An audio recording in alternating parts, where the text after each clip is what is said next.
Hey guys, Angry Joe here, channel update. So I was at PAX South for about 3 days, well, 4 days if you count the trip. So no Resident Evil review today. That will be next Tuesday. I got to shift it over a week. I finished the game, and now we're reviewing the VR components to it. So give us a little bit of time on that. Still waiting on what we're gonna do with our silliness. So it'll be out next week, and that might actually set up 3 reviews for February because this was supposed to be a January review. So hopefully you'll be happy about that. Now, what exactly they are? Resident Evil 7. I'd like to do Power Rangers because it's really bad, and then one of the games that come out in February. Let me know which game in February you guys might want to see. So just wanted to let you know, give you a channel update on that as to where the Resident Evil 7 review is, and yes, we are going to do one.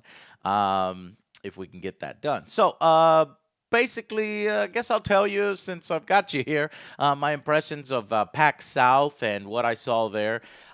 It was kind of small this year, smaller. I guess they did this new floor configuration and made it look a whole lot smaller. I like it because it's in my backyard and I like try to support it, but we'll see if it continues, and hopefully it will. But yeah, the biggest thing there was probably Nintendo Switch, and so I'll give you my impressions of that. I actually did get my hands on it. I brought Luna, and she's super. Actually, Luna, come here.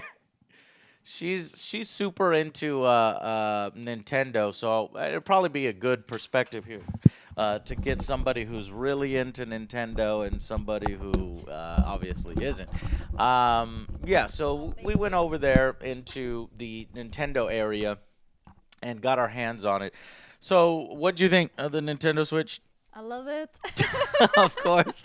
I thought it was I thought it was a little smaller, It was a little bit smaller as smaller well. than I I thought it thought it was a would be. little bit bigger than that. But I mean, Yeah. I have tiny hands, so I don't mind. Yeah, so look, I thought it was pretty small for my hands, Oh, and so it's gonna perfect break for my her hand here. hands, right?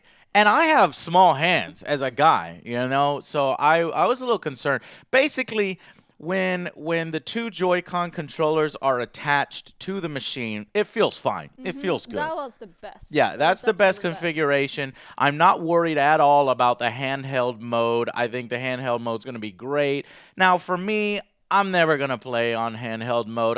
The system is not small enough to fit in your pocket. Yes, it's smaller than I thought it was, but it's not small enough to like fit in my jeans pocket or my jacket pocket. So I'm not going to carry this around. I'm not going to have a dedicated backpack just to haul it around so I can play it. I'm going to be playing it in TV mode, or basically in docked mode. Do you think that Oh, me you'll be too. playing this I'm thing on? basically only gonna play it on TV. I just sit in my room Yeah. all day. So. Yeah, well, you use your 3DS a lot. Would this replace your 3DS, or do you feel you would take No, it for around? me, I feel like they are different consoles Yeah. because they are. Well, I mean, the well, yeah. 3DS is tiny. It's a Game Boy. This Hmm. is not a Game Boy. It is a It's a console, an little actual bit console. bigger. But it's a cool idea that you I can like, have bring the it with you. I have the Wii U here. This is how big it is. The screen is how big the screen is for this. Now the bezel is much fatter on the Wii U here. And actually the Wii U is a little more comfortable because you see all this contouring here? It doesn't really have all that contouring. So at least for my hands, this is slightly more comfortable, but it's smaller than this. Just Yeah, think I about like it. the Wii U actually. Yeah, well, It's nice. I guess it didn't do too well. Honestly, that's what I heard. But For me, it did. for me, the Pro controller is what I really wanted to get my hands on. After touching and feeling the Pro controller, I'm happy because that's what I'm going to be playing on. I mean, 90%, probably 95% of my games are going to be played with that controller. So the system is not really $300 for me. It's $370 for me because I need to buy one of the Pro Well, controllers. for us in Europe, the console itself costs $400. 400, so it's going to be like Dude, 470 I'm or more ordering than that. 2 games and a Switch, and that's like Yeah. $565 for me. So we played some game. Well, let's talk about whether it's worth it or not. So the games that we played Arms. Let's talk about Arms first. So Arms, they gave us the Joy Cons in the separate mode. They're really small, and at that time, I was able to kind of hold one to see if it would work in that little, Mario Kart one of your Joy-Cons to somebody else, no, it's worthless. That's a joke. That is not how you're going to be playing, and it's super uncomfortable. That's maybe, oh shit, you're in the car with me, we're bored, let's do this game for 15 minutes and move on. So it's a gimmick. That's not how you're going to play. You're going to want, the two controllers attached. Use the screen for your cart and somebody else using theirs for their cart. I agree. They were pretty tiny in that mode, but But because ARMS didn't require you to use them as controllers, they required you to hold them sort of like you're punching. Felt your movement or something. Vertical. Cool. I thought they worked for that. When you have two of them, they worked for that, and the motion controls actually worked pretty well. They did. They had some vibration features which were cool. They felt good. It does feel a little more advanced than something I felt before. I still don't think those Joy-Cons are worth $80 though. No. No way. No. They don't feel like $80 It's gonna things. be $200 in Europe then. But ARMS worked. What did you think of ARMS? It was alright. The only thing I didn't really like was the movement. Like you moved like tilting, and you like slowly walked to the side. Yeah, it was like, pretty it wasn't slow. really dodgy. Here's how so you move. Your character will slowly walk this way or slowly walk this way, or you go like that. Your character slowly kind of walks forward. that was, like, Jumping is super effective. What you're gonna want to do in that game is jump, punch, jump. and push your two fists forward, and it will do a throw. And they've got no way to really block the throw other than moving like this quickly. But that it didn't really happen too often. And I don't know, because we were too close to the system, because it was very crowded. It was basically an average motion controller game to me. Yeah. I don't feel excited about it. Am I going to buy it? That might be one that I do buy just for review purposes, but if I wasn't reviewing it or looking at it for you guys, I wouldn't even consider it.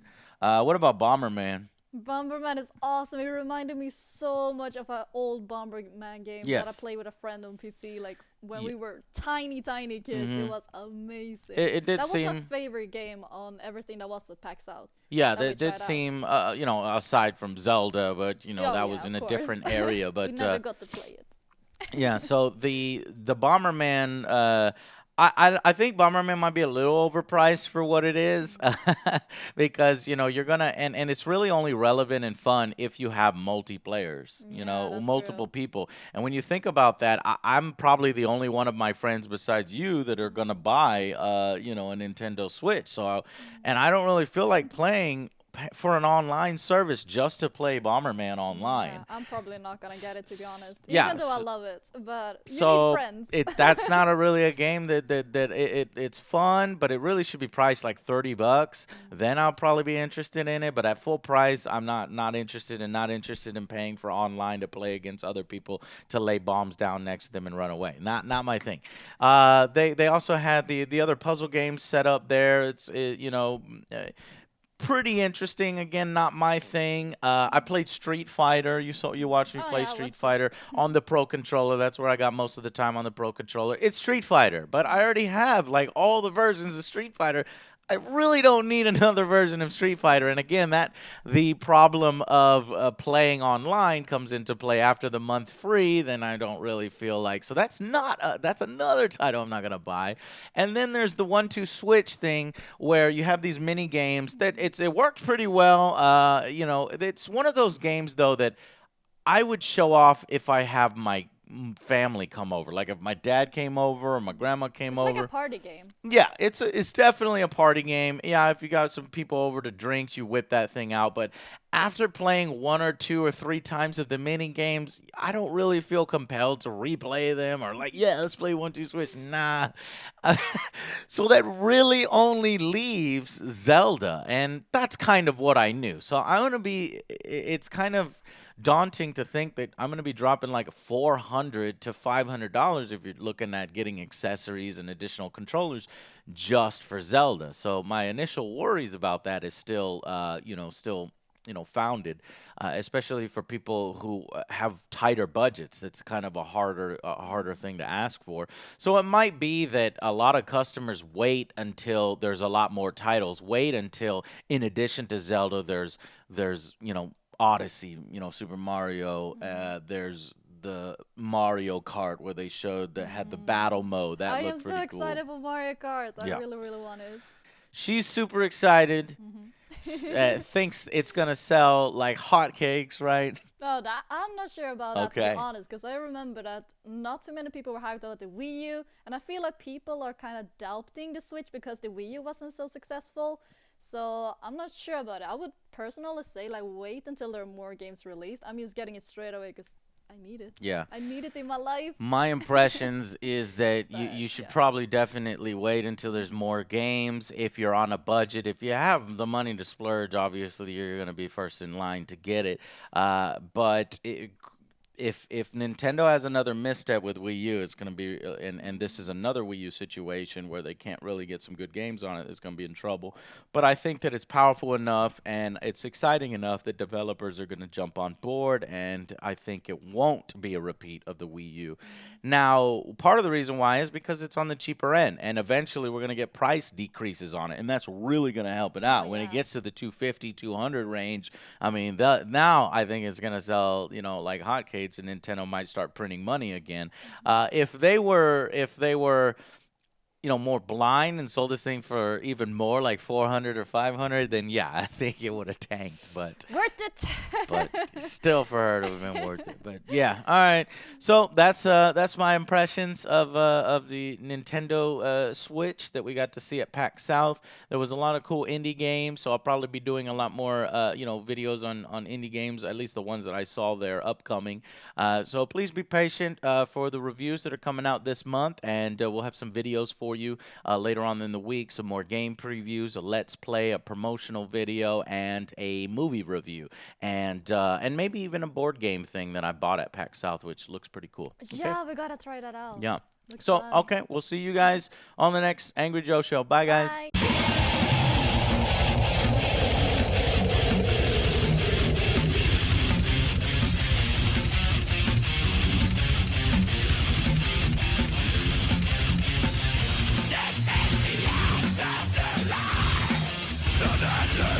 The